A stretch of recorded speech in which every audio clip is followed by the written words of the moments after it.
thought you were so lucky because you were a star, but you cried, cried, cried in the lonely dark. And I'm sorry for what you went through. I always thought the lucky one was you, but the lucky one was me. I wanted to be you so bad. Your life looked like so much fun. The fashion lights and fancy things made it seem like you had won. But little did I know, you were crying all the time. You were hurting inside when everyone thought you were fine. I thought you were so lucky because you were a star, but you cried, cried, cried in the lonely dark. And I'm sorry for what you went through. I always thought the lucky one was you, but the lucky one was me. I know you made some mistakes, but we're all only human. You were judged for everything. They put the blame on you when you were pushed over the edge. It ain't right what they allege. I thought you were so lucky, but the lucky one was me. I thought you were so lucky because you were a star, but you cried, cried, cried in the lonely dark. And I'm sorry for what you went through. I always thought the lucky one was you, but the lucky one was me. Now that was a pretty good guess. There's one French word that's the key to it. And everybody knows that French word. You know it. I'll write it on the board and you'll know it immediately. L'amour. L'amour, toujours l'amour. Now this French word is taken from the Latin word. And the Latin word is amor. Love. Now, we are, in a certain sense, coining a new word. We're calling this telecast amorization. That is to say, making the world more and more lovable, making humanity more lovable. That's the point of it.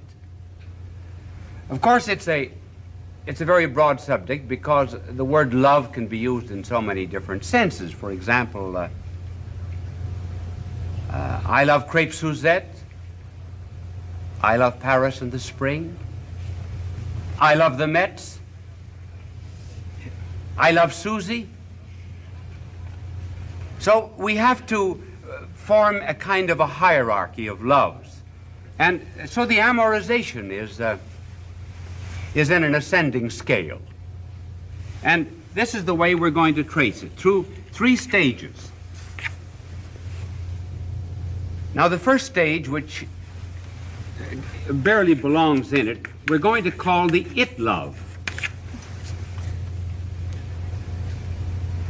And the next stage we will call service love. That's much higher. And then the third stage, which is the highest, we're going to call gift love. So we'll trace the evolution of the amorization of humanity through these 3 stages. This chalk I have is kind of brittle. Tonight when I came to the studio, the angel had marked on it, handle, very fragile, handled with prayer. Now the first is the it love. The it love is not a love for a person. It's only a love for the pleasure which a person gives. It's very much like a paper cup love. You drink the water and you throw away the cup. And in this kind of love, there is practically no concern whatever for the other person. One is concerned with taking a torch, throwing it into the walls of another city and watching it burn. It's a love in which the ego, the self, is projected into another person. And what is loved, actually, is not the other person, but the ego that has been projected into that person. See, this is therefore a very selfish, egotistic kind of love, and hardly even merits the name of love at all. And it's a love that has, that sometimes seeks to justify itself. In fact, it always does. Simply because whenever we miss a high value and go into a lower one, we rationalize. And therefore, it's found to be very common among, say, high school and college students to hear this kind of rationalization of innate love. A young man, for example, who has not in some way violated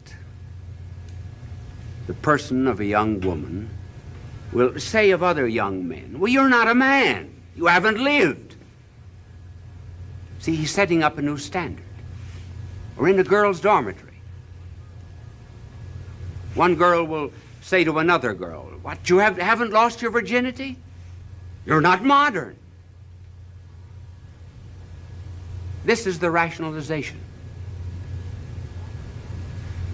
It is almost reaching a point that Nietzsche spoke about when he said, well, you go on doing wrong until you subvert all values.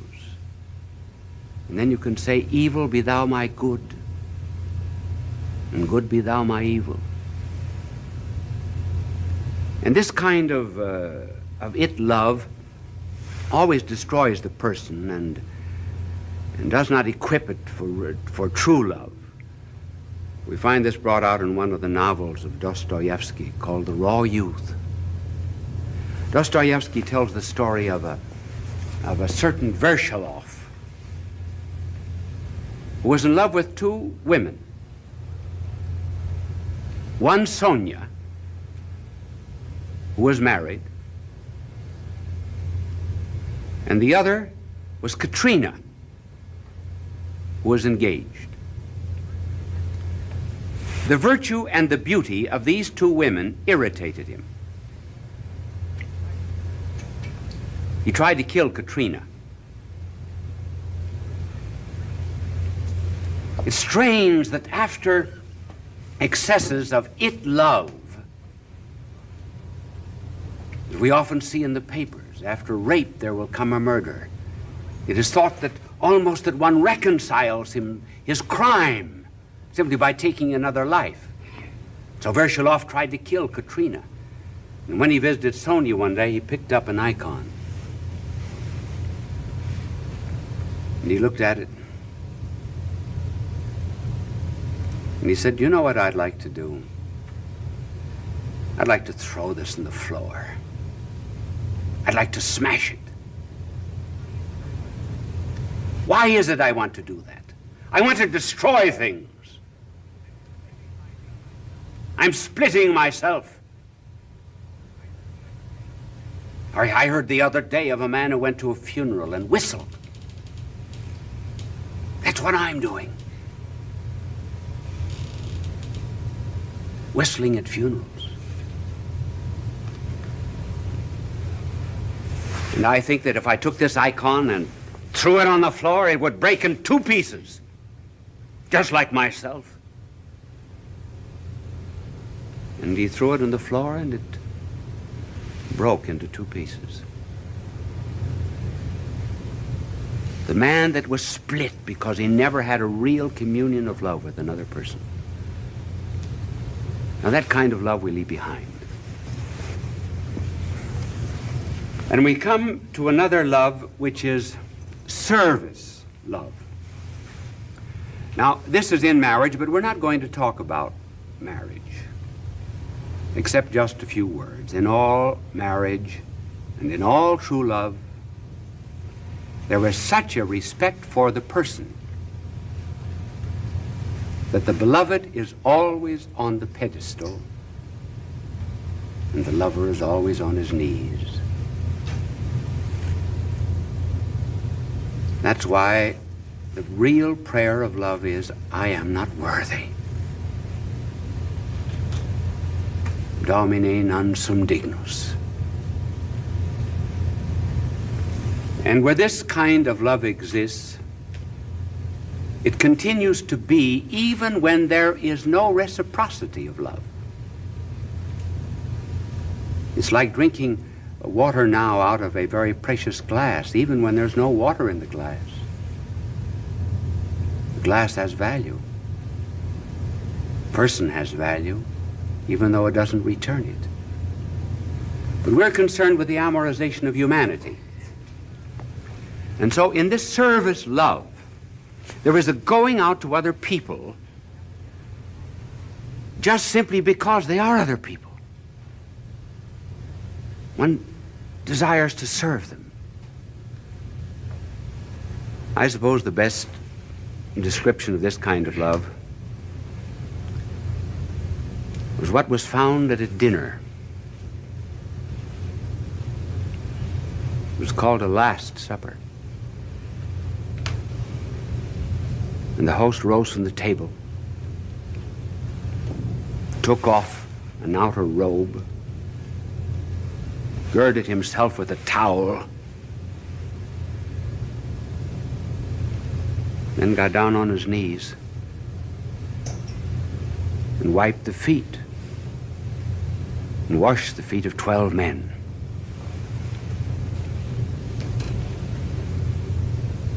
It was a symbol of this divine host who took off the robe of his glory and pomp and girded himself with the humanity of a suffering slave doing dirty work,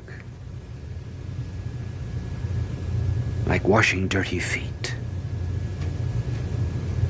And then he said to them, you call me Lord, you call me Master. So I am. And if I, your Lord and Master, do that, then you wash one another's feet. And this became the foundation of service. Now this is a love that is growing in the world. And it takes us out of the realm of liking. Believe me, there's a great difference between liking and loving. Liking is in the emotions, it's in the feelings, it's in the glands. It's something over which we do not have very much control, like the rumbling of a stomach. There are certain things we don't like instinctively. I told you already what I don't like in the way of food. I'll not repeat it now because I just make the announcement once a year. And then there are certain people that we do not like, instinctively. But I say, because liking is in the emotions, we cannot very well control it. But love, that's in the will. That is subject to our command. That is why the golden rule is not like your neighbor, but love your neighbor. That we have control over. The little boy is told by his mother to eat spinach. He doesn't like spinach. I know one mother who said to her little boy, I know 1 million boys in the United States that would love that spinach. He said, name 3. Now, we may point out all of the defects of our civilization. And we read about the failures of our society because remember that the press always carries the breaking of the commandments, not the keeping of the commandments. So we get the bad side. But there is a tremendous amorization of humanity going on at the present time.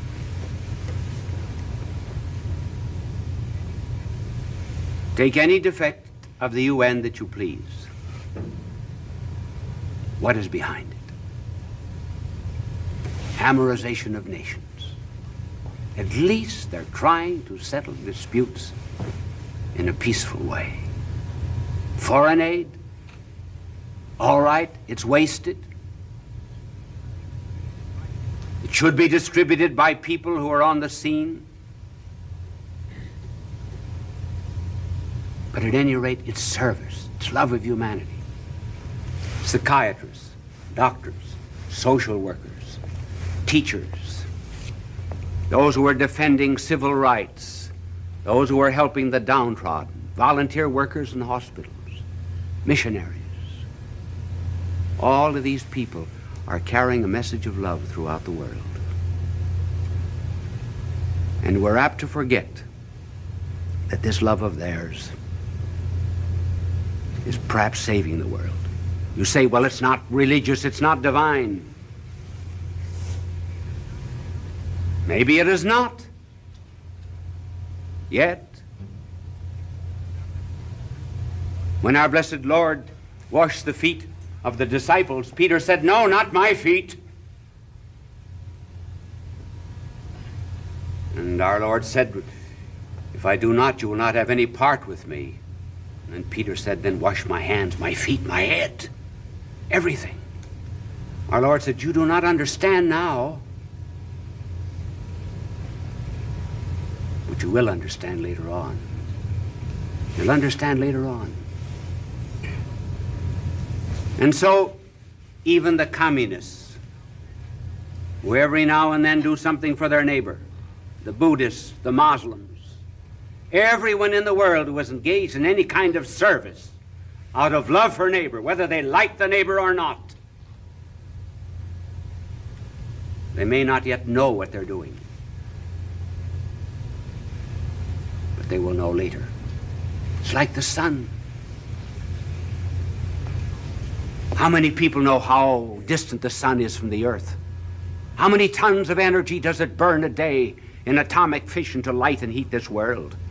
They do not know all of its secrets, but who is there that does not live by its light and by its heat? And so someday all of these will eventually come to the knowledge of the higher love, the gift love.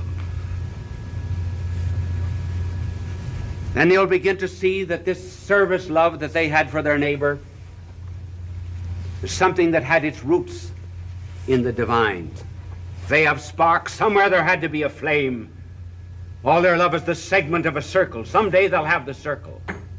And that was why the Greeks, who used this word for love, eros, finally became degenerated into a carnal, sensual love. And when true love came into the world, this gift love, greater love than this no man hath, Christianity had to find a new word for it. Agape. Another kind of love. Why, this word is used only 10 times in the greatest of all the Greek poets, Homer. It's only used 3 times in one of the great comedies or dramas of Euripides. But in the New Testament, it's used 320 times. See, it's something new. And so be hopeful about the world. It's being amorized in the right kind of way, despite all of our failings. I can summarize it all by telling you of an incident that happened to me. It was during my student days at the University of Louvain in Belgium. I went down to Paris to preach, and I stopped at a small hotel near the Opera Comique of Paris. And there was an Englishman playing a piano in a small salon. And I listened to him for a while and complimented him. And then after, I said, would you like to come and take dinner with me? He said, all right. So we went to a little restaurant near the hotel. He told me that he was a salesman in one of the best known and most reputable jewelry stores in Paris. During the course of the dinner, he said, I have a problem. He said, do you know that I've never met in my life one good man or one good woman? Never. So I thanked him for the compliment. And then he went on to say, I meet a woman and then I get tired of them. He said, just a year ago, this coming 11th of February, he said, I was in this restaurant. Over there at that table was a woman who was trying to break a lump of sugar into a cup of coffee. She couldn't break it. I went over and helped her, and she told me how mean her husband was to her. So I said, well, come and live with me. Live with me. There's the it love. So he said, she's been with me ever since. I'm tired of her. So this morning, I bundled up all of her clothes, left them with the concierge, but she anticipated my move. And she left me this note. Read it. And it read, Dear Puppy. See, it was the it love. It was a sad love. It's a puppy love has got a face like a basset hound. And so it read, Dear Puppy, if you do not continue to live with me until the 11th of February, I shall commit suicide by throwing myself into the Seine. Now, he said, may I allow her to continue living with me until the 11th of February to prevent her from committing suicide? And I said, no. May not do evil that good may come from it, and she will not commit suicide anyway. Well, about 11 o'clock, I said, I have to go up to Montmartre. Oh, he said, I was just beginning to think you were all right. Now I know you're as bad as any of them. Why are you going up to that hellhole? I said, my good man, there's something else at Montmartre besides dives. Said, there's a great basilica up there called the Sacré-Cœur. And I said, there'll be 1,000 men up there. All night long. They're up there every night. And I'm going up there. Spend the whole night. Come up with me. What'll I do? Anything you please. How long will I stay? I said, I intend to stay all night, but I'll leave whenever you leave. So he stayed all night. I read Mass there the next morning. And he said, stay in Paris a couple of days and teach me how to be good. Just discovered what love is. And that night, at our appointed time, he came in with a woman, not the one that was involved, and he said, we'll go out to dinner. And I said, no, not all of us. I said, either you're going with me or you're going with her. Choose. So he walked up and down a few times and said, well, Father, I think that I'll go out with her. And so he who arose from it love to a kind of a service love now fell back. But 2 years later, I went to visit Abbé Pierre, the man who takes care of all of the rag pickers of Paris. And as the truck drove up, who was on it but my good friend? And he said, I'm working here now for Abbé Pierre. He said, I have decided to go out with Agape.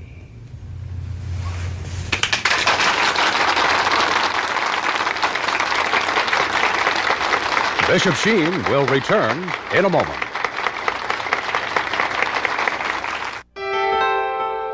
Fulton J. Sheen is indeed a man for all seasons. He walked a paced beat, allowing us to glimpse his nature and ponder its worth and to enjoy its presence. Bishop Sheen authored over 90 books. He broadcast countless radio and television programs and ministered in many parts of the world to people of every belief. As he said many times, it is not a unity of religion we plead for, but a unity of religious people. We may not be able to meet in the same pew, but we can meet on our knees. There are two kinds of knowledge about things. In order to love human things, we first have to know them. But as regards agape, of which I spoke tonight, and divine things, one first has to love them, and then one comes to know them. I said to him, don't you think we ought to think about getting married? I don't care what it takes, nothing will come in my way. The universe can throw all it wants at me, so to my path I'll stay. Broken away from you, I don't care. I will stare into the sun, slingshot me around where I can find you. I'll be a record breaker. Space itself is no limit for me. I'll be your survivor. Just hold on, please wait for me.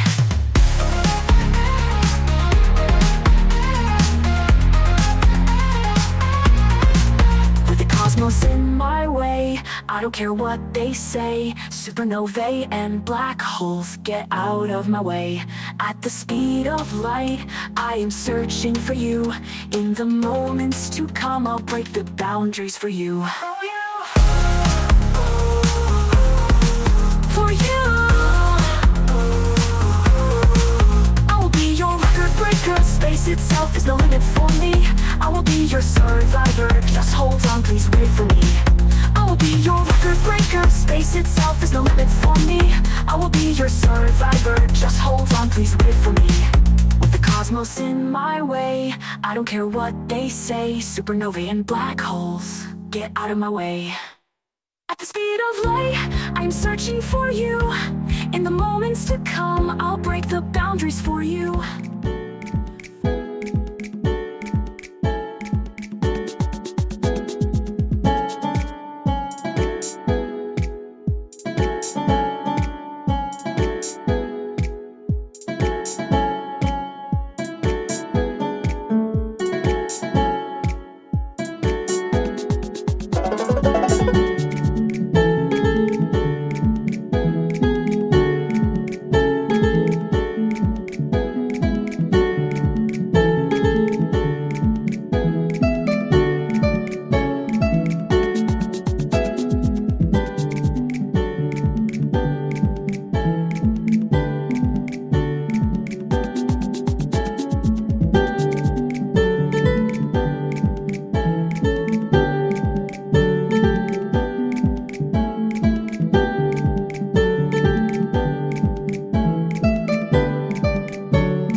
And he said, at our age, who'd be having either of us?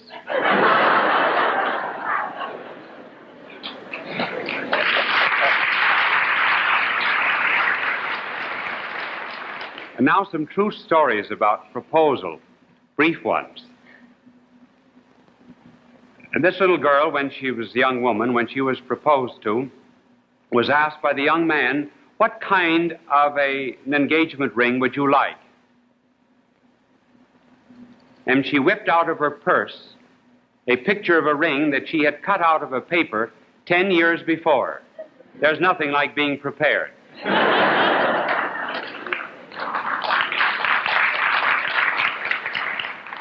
And then this other young lady had been waiting for a year or two for a proposal, and she was absolutely sure that on Christmas Eve he would bring a ring and propose.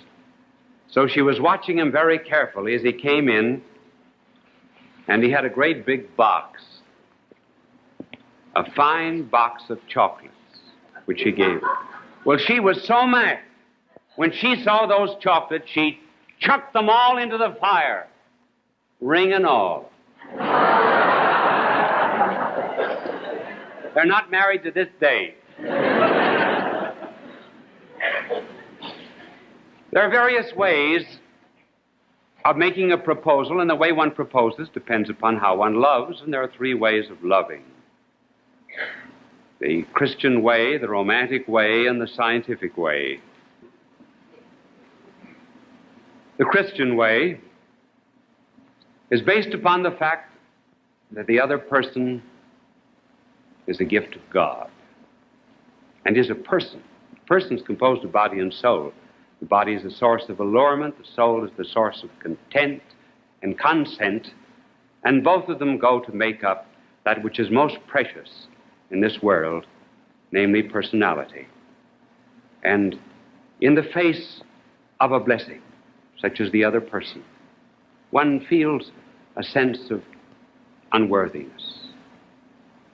And that is one of the reasons why, in proposing, one regards the other person as a gift, and the other person regards the one proposing as a gift, and both think of themselves as gifts of God that are under some expression of the will of God in a relationship one to the other. And because of that humility, that is why a proposal of that kind is often made on the knees. Because the beloved is always on the pedestal. The lover is always on his knees. He does not deserve that blessing. Every communion has that sense of unworthiness, even though it be the soul with the divine master, or person with person. The cry is, "Oh Lord, I am not worthy." And in the engagement, man is willing to surrender his freedom out of love. Of course, the girl may say when he proposes, "Now, listen, you say you love me. You say that you love me above every other girl in the world. Do you realize that there are 683,412 eligible young women in this city? Have you tried all of them before you came to me? How do I know that you love me more than you love them?" Well, if he's a good metaphysician, which he probably isn't, but if he is, he will say, listen, every act of love is not only an affirmation. Every act of love is also a negation. And the mere fact that I choose you, I reject everyone else in all the world. And that is true of real love. Now, of course, when a man makes the proposal and becomes engaged, he goes through all sorts of fantastic actions. Some have been very well described by Chesterton. When G.K. Chesterton became engaged to Frances Blogg on a bridge in St. James's Park, London, he felt it was necessary, after she had accepted him, to go home and tell Frances Blogg's mother that he had proposed. And Gilbert Chesterton was very nervous. Didn't know exactly how to tell the mother, and the mother perceived that Gilbert was very nervous. She had just finished papering the house. And so she thought, well, maybe she could calm Chesterton a bit by saying, "Gilbert, what do you think of the wallpaper?" So Chesterton was at art school. He had a great big black crayon in his pocket. And he immediately stood up like a great knight, went to the wallpaper, and drew on the side of the wall a great portrait of Frances, his beloved. And when he proposed to her, he wrote something like this. It was a beautiful expression of a Christian engagement. "There are 4 lamps of thanksgiving always before me. The first is for my creation out of the same earth with such a woman as you. The second is that I have not, with all my faults, gone after strange women. You cannot think how a man's self-restraint is rewarded in this. The third is that I have tried to love everything alive, a dim preparation for loving you. And the fourth is, but no words can express that. Here ends my previous existence. Take it. It led me to you." Young men who are like to have copies of Chesterton's proposal may write to me.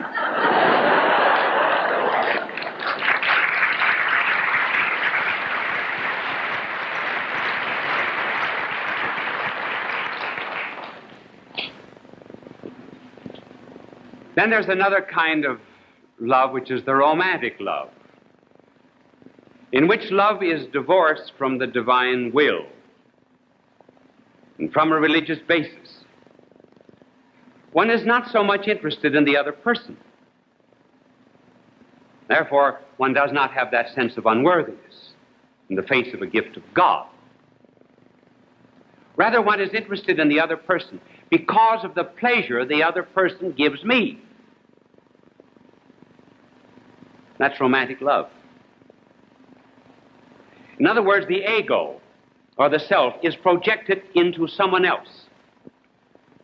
And then it is made to appear that the other person is loved. And all that is loved is the ego in the other person. Hence the German poet Goethe, when he was 74 years of age, proposed to a girl 17 in such romantic, gushy, sentimental language that when it was all over, she didn't know it was her proposal. And Goethe's Faust was not interested in creating love in someone else, expressing reverence. He was only interested in seeing love created in himself. Don Juan the same. Don Juan needed another person in order to beget this experience within himself. But he was without any reverence for a person outside. Stendhal wrote on love at the beginning of the last century. Gave an expression of romantic love that ought to make young women beware. He said that love is like crystallization. He said that in the salt mines of Salzburg, a strange phenomenon takes place. If one cuts the leaves off a limb of a tree and puts the limb down into the salt mine of Salzburg, after several weeks, that limb will come out as if it were glittering with diamonds. Stendhal said that is what you have to do in love. You have to crystallize the other person. Endow the person with qualities in your proposal which the other person really does not have. Well, that kind of romantic love very often ends in something actually that is very unromantic. And perhaps one of the best expressions of that kind of proposal, of romantic love, where it is always, remember, the self that is the principal interest, was well expressed in Jane Austen's Pride and Prejudice. That great classic of English literature, you remember, contains the proposal of a clergyman by the name of Mr. Collins to Elizabeth Bennet. Mr. Collins is not on his knees, but he proposes in the romantic fashion. Notice the importance of the I, not the importance of the lady. My reasons for marrying you are. Incidentally, it's the man who always gives the reasons. I love you because you're beautiful, or because you're this, or because you're that. A woman never gives a reason. She loves. That's the reason.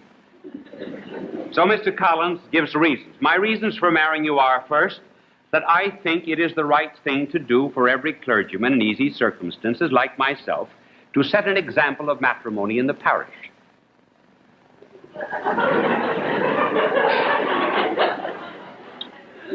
And secondly, that I am convinced it will add very greatly to my happiness.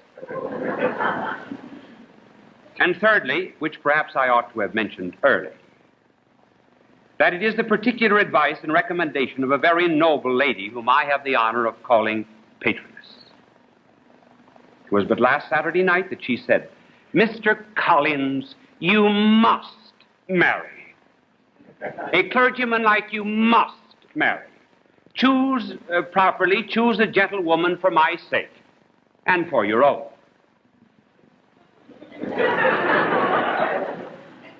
It remains to be told why my views were directed to you instead of to my own neighborhood, where I assure you there are many available young women. And now nothing remains for me but to assure you in the most animated language of the violence of my affection. I'm sure nobody will want this proposal. Well, Elizabeth Bennet, of course, refused Mr. Collins, and he said, "You must give me leave to flatter myself that your refusal of my addresses are mere words. I shall therefore interpret your refusal to your wish of increasing my love by suspense, according to the usual practice of elegant females."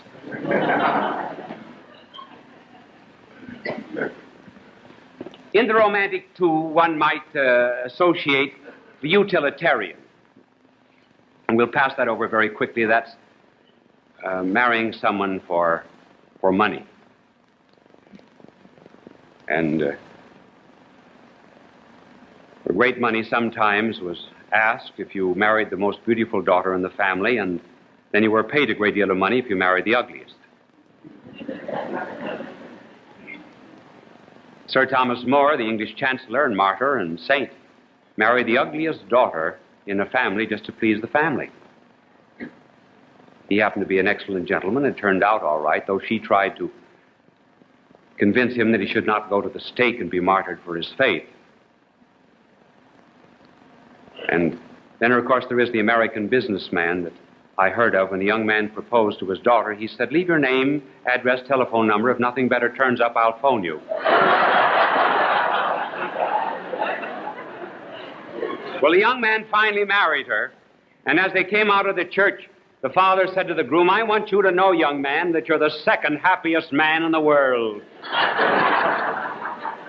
Well, that utilitarian love we can ignore because there's only one kind of love that can be bought. That's a puppy's.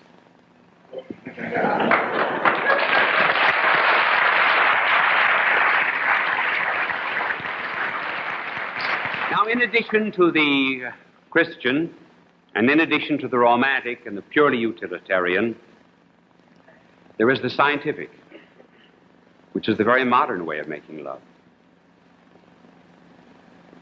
And you'd be surprised how very common this is.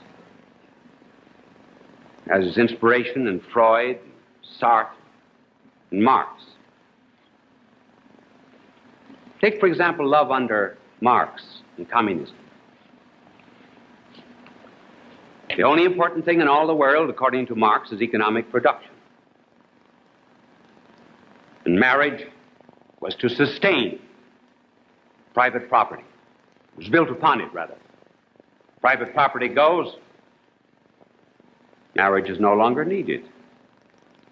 When communism began in Russia, though they found out socially and experimentally that this plan did not work, but when it began,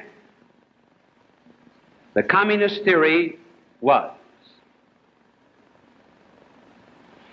drink the water, forget the glass. In other words, the person does not matter. The person now completely dissolves and fades away. The Christian person now is not always even the pleasure.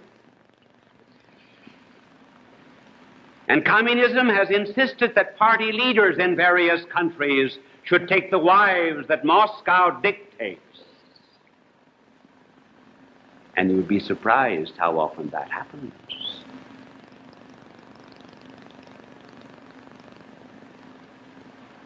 And then there's also the Freudian, where love is reduced to sex. See, what Freud has done is to interpret the person in terms of sex, instead of understanding sex in terms of the person. Well, obviously, all human relations are going to be upset on that principle.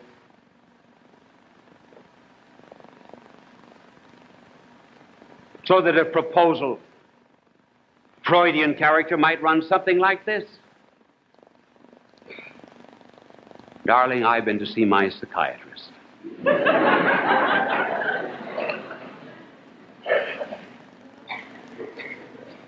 And I am sure that you have been to see yours. He assures us that we are erotically adjusted. If, therefore, it will be possible for you to give a free expression to your id, so that all of your great primitive libidinous instincts are able to manifest themselves without being submerged or smothered by that terrible superego of religion, morality, myths, and taboos that society, convention, and divinity has given us, well, then I think that possibly we might be able to make a go of this thing for a couple of years. And then those, of course, who do not know Freud and all of the intricacies, but nevertheless live in a purely scientific atmosphere where love is analyzed scientifically and the person disappears. For those, the engagement takes place something like this. The man pulls a ring out of his pocket, maybe. He's in overalls, she's in slacks. How about it, babe?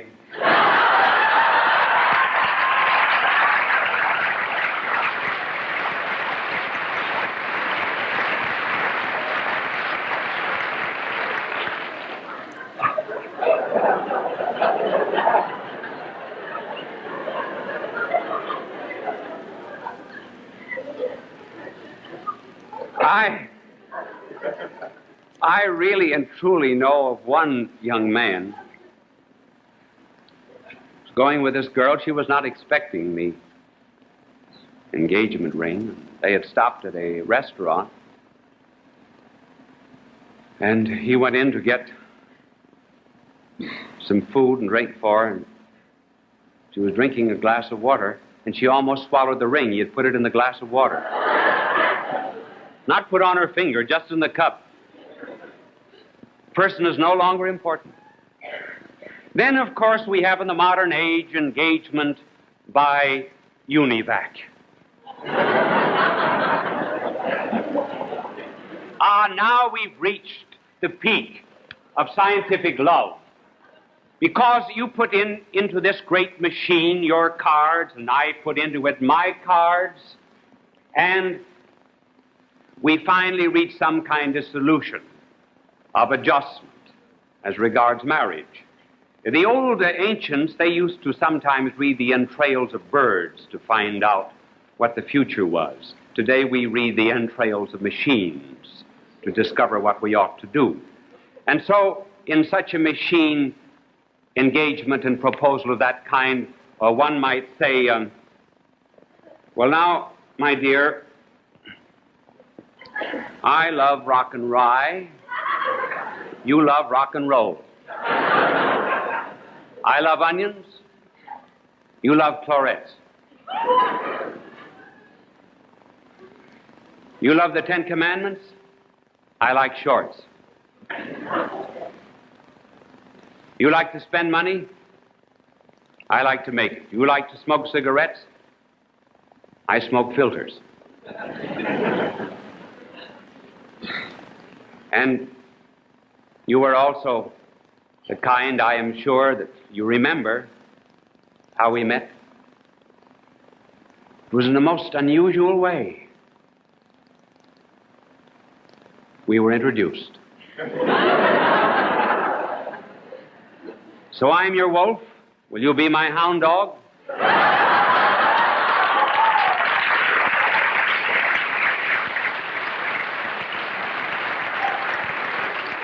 And perhaps we can make out a mathematical correlation of a life expectancy of 38 years with an assured annuity of $4,200 a year. And now what's happening? To the beautiful God-given thing called love. This is what's happening. It used to be that individuals sacrificed themselves for institutions. Today, institutions are sacrificed for the whims of individuals. The three great institutions of the universe are the church, the nation, and the family. And a man would sacrifice his own individual life and security and safety in order to defend his faith. Out of that came martyrdom. The second great institution, the nation. Man bore a deep loyalty to his nation, was willing, if need be, in time of war, to sacrifice his life for the cause of his fatherland. And out of that devotion came our heroes. And then there was another great institution, namely the family. And when there were trials, and when there were crosses, and when there were misunderstandings, man and woman realized that they were two in one flesh, that they symbolized the union of Christ and the church, that they were the carnal symbol in some way of the divine and of a great and mysterious sacrament. And so they would put up with these crosses and trials simply because they bore loyalty to the institution of the family. But now,